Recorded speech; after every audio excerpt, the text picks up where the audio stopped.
मैं डॉक्टर हेमलता शर्मा, सहायक आचार्य संस्कृत, राजकीय स्नातकोत्तर महाविद्यालय बयाना। बच्चों, आज हम वेदांगों का अध्ययन करेंगे। वेदांग किसे कहते हैं? वेदस्य अंगानि वेदांग, अर्थात वेदों के अंग वह वेदांग कहलाते हैं। अंग से तात्पर्य अंगयन्ते ज्ञायन्ते एभिर इति अंगानि, अर्थात वे उपकारक तत्व जिनसे वस्तु के स्वरूप का बोध होता है, अर्थात ज्ञान होता है वह। वेदांग की परिभाषा में कहा कि वेदों के गूढ़ अर्थात छिपे हुए गहरे और वास्तविक अर्थों को जानने के लिए जिन सहायक तत्वों की आवश्यकता होती है उन्हें वेदांग कहते हैं। वेदांगों के द्वारा मंत्रों का अर्थ, उनकी व्याख्या तथा यज्ञ में उनके विनियोग आदि का बोध होता है, ज्ञान होता है, हमें पता चलता है। वेदांग प्रारंभ में स्वतंत्र विषय न होकर वेदों के अध्ययन हेतु विशिष्ट उपयोगी साधन रूप थे, किंतु बाद में ये स्वतंत्र विषय के रूप में विकसित हुए। वेदांगों का महत्व: वेद मंत्रों के उच्चारण के ज्ञान, शुद्ध शब्दार्थ के ज्ञान, विनियोग हेतु काल निर्धारण तथा छंदों ज्ञान आदि के लिए सहायक साहित्य की आवश्यकता होने पर उन एक एक आवश्यकताओं की पूर्ति हेतु 6 वेदांगों का ऋषियों द्वारा प्रणयन अथवा सृजन किया गया। शब्दों के शुद्ध उच्चारण के लिए शिक्षा ग्रंथों की सृष्टि की गई तथा शब्दों का व्युत्पत्ति लभ्य अर्थ क्या है तथा उदात्त आदि स्वर क्या हैं, इनकी जानकारी के लिए व्याकरण और प्रातिशाख्य ग्रंथों की रचना हुई। वेदों में गायत्री, अनुष्टुप, त्रिष्टुप, जगति आदि छंदों का प्रयोग है। इन छंदों की रचना और उच्चारण हेतु छंद शास्त्र की उत्पत्ति हुई अर्थात उनका प्रणयन हुआ। शब्दों की उत्पत्ति, उनका मूल अर्थ तथा पारिभाषिक अर्थ क्या है, इन सब की जानकारी के लिए एक स्वतंत्र निरुक्त शास्त्र, जिसे निर्वचन शास्त्र भी कहते हैं, उसका प्रणयन हुआ। यज्ञ कब और कैसे तथा कौन से शुभ मुहूर्त में किया जाए तथा पूर्णिमा आदि दिन कब पड़ते हैं या कब पड़ रहे हैं, इन सब की जानकारी हेतु ज्योतिष शास्त्र का सृजन हुआ। प्रत्येक यज्ञ की प्रारंभ से लेकर अंत तक अर्थात आद्योपांत क्या विधि होनी चाहिए तथा छोटे अथवा बड़े यज्ञों के लिए आवश्यक वस्तुएं कौन सी हैं, मंत्र कौन से पढ़े जाएं, मंत्र पाठ के लिए कितने ऋत्विज होने चाहिए, यज्ञ वेदी निर्माण विधि जिसमें वेदी कैसी, किस आकार की, कितनी बड़ी, इस प्रकार की सूक्ष्म ज्ञान हेतु कल्प ग्रंथों की उत्पत्ति या कल्प ग्रंथों का प्रणयन हुआ। क्योंकि यज्ञ करते समय मंत्र पाठ आदि जो किए जाते हैं उनमें मंत्रोच्चारण में यदि स्वर या वर्ण की लेश मात्र थोड़ी सी भी त्रुटि हो जाती है तो अर्थ का अनर्थ हो जाता है। जिसका उदाहरण इंद्र शत्रु वर्धस्व, वृत्र ने इंद्र को मारने के लिए यज्ञ किया कि इंद्र शत्रु अर्थात वृत्र का की जीत हो, किंतु वेद पाठियों ने स्वर की त्रुटि कर दी, जिसका फल यह हुआ कि इंद्र की जीत हुई, वृत्रासुर की नहीं, और वृत्रासुर मारा गया। अतः वेदों के स्वर, वर्ण, अर्थ आदि का स्पष्ट ज्ञान अत्यावश्यक है। कहा भी है पाणिनि शिक्षा में कि मंत्रो हीन स्वरतो वर्णतो वा मिथ्या प्रयुक्तो न तम अर्थम आह, स वाग वज्रो यजमानम हिनस्ति यथेंद्र शत्रु स्वरतो अपराधात। ये पाणिनि की शिक्षा 52 उसमें दिया गया है। अब वेदांगों के नाम और उनकी संख्या। शिक्षा व्याकरणम कल छंदो निरुक्तम ज्योतिषम तथा कल्पश्चेति षड अंगानि वेदस्य आहुर्मनीषिण है।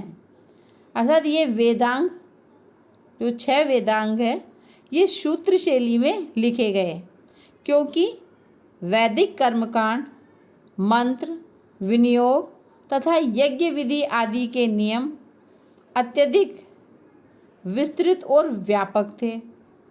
उनका संक्षेप में स्मरण हो, इस हेतु सूत्र शैली को अपनाया गया।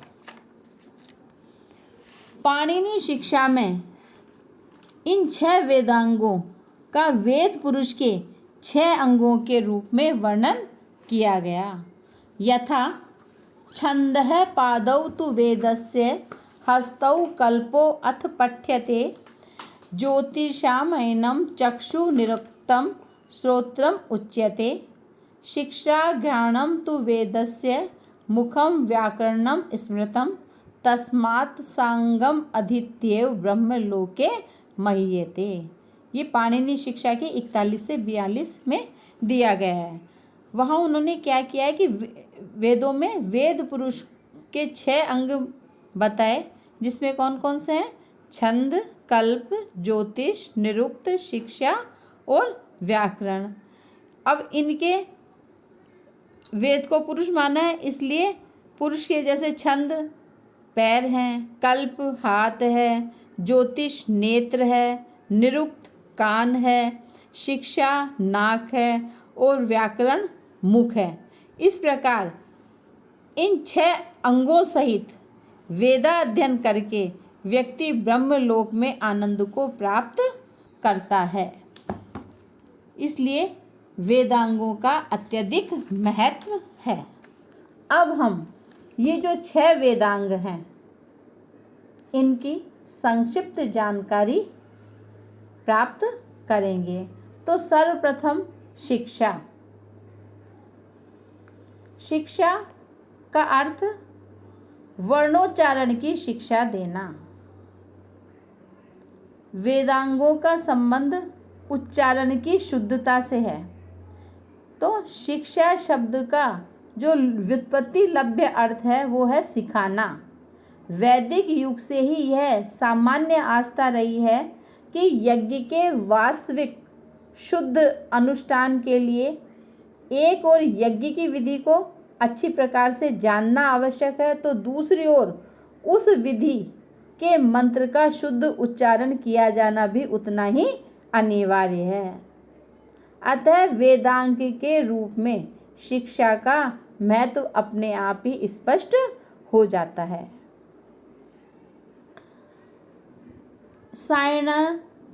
सायणाचार्य ने अपने ग्रंथ ऋग्वेद भाष्य भूमिका में शिक्षा का अर्थ बताया है, जिसमें स्वर, वर्ण आदि के उच्चारण की शिक्षा दी जाती है, उसे शिक्षा कहते हैं। यथा स्वर वर्णाद्यो उच्चारण प्रकारो यत्र शिक्ष्यते उपदिश्यते सा शिक्षा।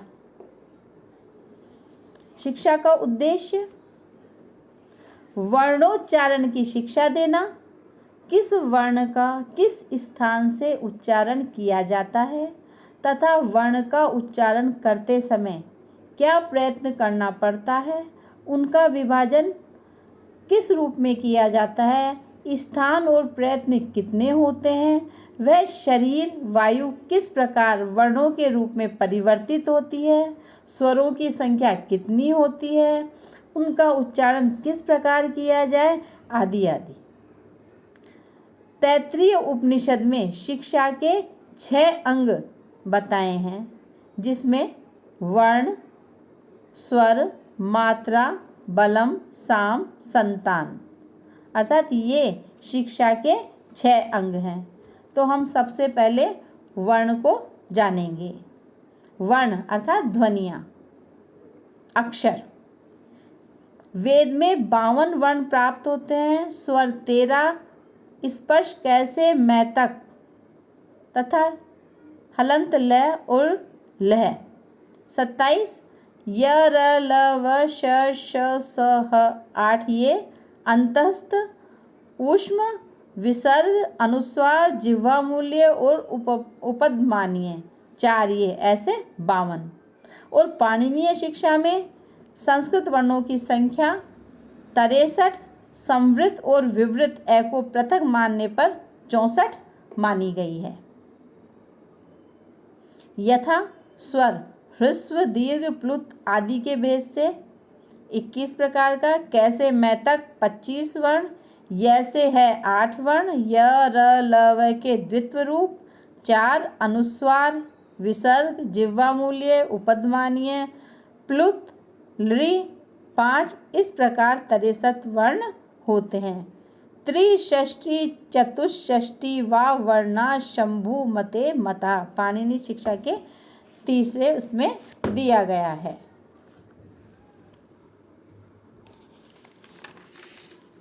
इसी प्रकार दूसरा स्वर, उदात्त, अनुदात्त और स्वरित भेद से ये स्वर 3 प्रकार के होते हैं।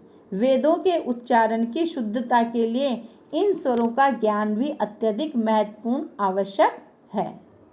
वेदों में शब्द के एक होने पर भी स्वर भेद से अर्थभेद हो जाते हैं। स्वर अथवा वर्ण से हीन मंत्र मिथ्या प्रयुक्त होने के कारण अभिष्ट अर्थ प्रतिपादित नहीं करते हैं। वह वाग वज्र बनकर यजमान का वैसा ही विनाश कर देते हैं जैसे स्वर के अपराध से इंद्र शत्रु शब्द यजमान का ही नाशक बन गया। तीसरा मात्रा, स्वरों के उच्चारण में लगने वाले समय को मात्रा कहते हैं। ये ह्रस्व, दीर्घ, प्लुत भेद से 3 प्रकार की है। यथा ह्रस्व एकमात्रिक, दीर्घ द्विमात्रिक और प्लुत त्रिमात्रिक। चौथा बल, वर्णों के उच्चारण में होने वाले प्रयत्न को और उनके उच्चारण स्थान को बल कहते हैं। प्रयत्न 2 प्रकार के हैं, आभ्यंतर और बाह्य। स्थान 8 हैं, कंठ, तालु, मूर्धा, दंत, ओष्ठ आदि। 5वां साम, साम अर्थात समविधि से सुस्पष्ट एवं सुस्वर से उच्चारण। वर्णों का उच्चारण स्पष्ट हो, वर्णों को दबाकर न बोलें, अत्यधिक शीघ्रता से न बोलें, स्वर एवं अर्थ ज्ञान सहित प्रत्येक वर्ण का स्पष्ट उच्चारण करें।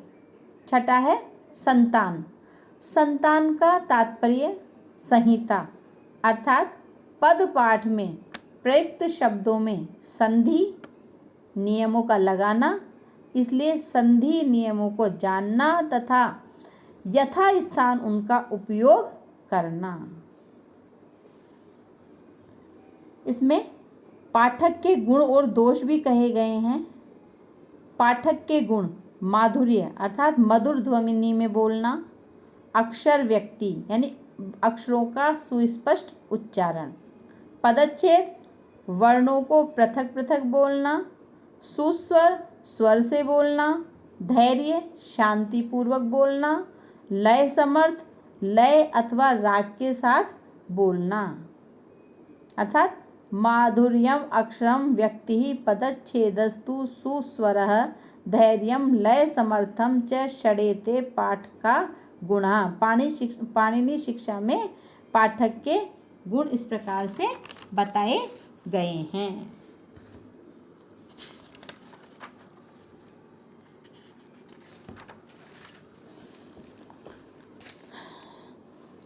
विशेष उल्लेखनीय जो शिक्षा ग्रंथ हैं वो हैं पाणिनि शिक्षा, भरद्वाज शिक्षा, याज्ञवल्क्य शिक्षा, प्रातिशाख्य, प्रदीप शिक्षा और नारदीय शिक्षा। पाणिनि शिक्षा यह अत्यंत प्रसिद्ध शिक्षा ग्रंथ है। वैदिक तथा लौकिक दोनों के लिए उपयोगी है। इसमें 60 श्लोक हैं। मुख्य विषय वर्णों की संख्या, उच्चारण प्रक्रिया का ध्वनि शास्त्रीय वर्णन, स्थान और प्रयत्न का विवरण, संवृत, विवृत, घोष, अघोष, स्पष्ट, ईषत् स्पष्ट आदि भेदों का वर्णन तथा पाठक के गुण दोषों का वर्णन, ये सब हमें पाणिनि शिक्षा में प्राप्त होता है। भारद्वाज शिक्षा में इसमें पदों की शुद्धता तथा ध्वनि के भेद से उदात्त आदि स्वरों में भेद का वर्णन प्राप्त होता है। याज्ञवल्क्य शिक्षा इसमें 232 श्लोक हैं तथा वैदिक स्वरों का विवेचन, वर्णों के भेद, स्वरूप, परस्पर साम्य वैषम्य लोप, आगम, विकार, प्रकृति भाव आदि का वर्णन प्राप्त होता है। प्रातिशाख्य प्रदीप शिक्षा इसमें स्वर, वर्ण आदि की शिक्षा का विस्तृत विवेचन हमें प्राप्त होता है तथा प्राचीन वैयाकरणों के मतों का उल्लेख भी हमें वहाँ प्राप्त होता है। और अंत में है 5वीं नारदीय शिक्षा, जो कि सामवेद के जो स्वर हैं उनका विस्तृत विवेचन इसमें दिया गया है। इन 5 विशेष शिक्षा ग्रंथों के अतिरिक्त व्यास शिक्षा, वासिष्ठ शिक्षा, कात्यायनी, पारेशरी, मांडव्य, माध्यन्दिनी, वर्णरत्न, प्रदीपिका, केशवी शिक्षा, स्वरांकन, स्वरभक्ति, लक्षण आदि शिक्षा ग्रंथ हैं। इनके अतिरिक्त शिक्षा सूत्र भी हैं। अपिशली, पाणिनि, चंद्रगोबी। इनमें ध्वनि विज्ञान, फोनोलॉजिक से संबद्ध अनेक महत्वपूर्ण तथ्य प्राप्त हैं। इनमें अक्षरों की उत्पत्ति, स्थान, प्रयत्न, बाह्य और आभ्यंतरकरण आदि का विवेचन प्राप्त होता है।